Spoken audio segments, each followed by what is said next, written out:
Hi guys! Welcome to my vlog. Dito na lang po ako sa CR mag-e-edit po kasi pagsasala po ako magagalit na naman po si mama. Sasabihin na naman puro ako cellphone. Kaya po dito na lang ako sa CR mag-vlog tsaka po mag-e-edit. Ayan na naman, tumatawag na naman si mama. Gloria! Saan ka na naman? Ang dami-daming kalat dito. Saan ka na naman? Nagsa-cellphone ka na naman. Ang daming hugasin, ang daming kalat.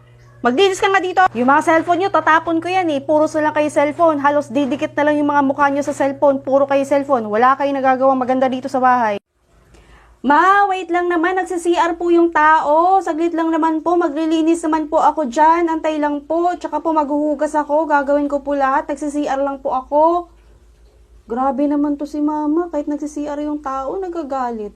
Nagsi-CR? 2 oras ka na sa CR. Hindi ka pa rin tapos? Kanina ka pa? Umayos ka ha, lumabas ka na dyan, maghugas ka dito. Opo, lalabas na. Nako-constipated lang naman po ako. Kaya matagal ako dito sa CR kasi masakit yung tiyan ko, ma. Gagawin ko naman po lahat ng gawain dyan po. Alam nyo guys, nakakaiyak na rin kasi bakit ganun si mama? Wala naman akong ginagawang masama, nagva-vlog lang naman ako. Nagtatago na nga ako dito sa CR para hindi niya ako nakita pero nakita niya pa din ako. Ginagawa ko lang naman lahat ng ito para kumita kami tapos nagagalit siya.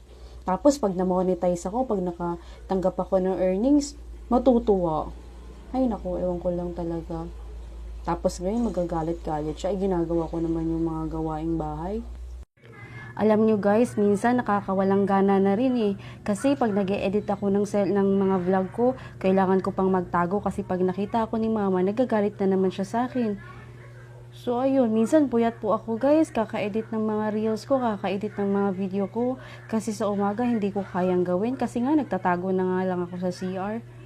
Tapos nakikita na naman ako, o diba ang bangis si mama, ang bilis-bilis niyang makadetect. Guys, hindi ko na talaga alam kung itutuloy ko pa to. Bigyan nyo naman ako ng advice kung itutuloy ko pa po itong pagbablog, pagre-reels ko po. Kasi hindi ko talaga alam saan ako lulugar dito sa bahay. Kasi pangit talaga yung tingin ni mama. Cellphone lang daw po ako ng cellphone eh. Bigyan naman po ako ng advice guys.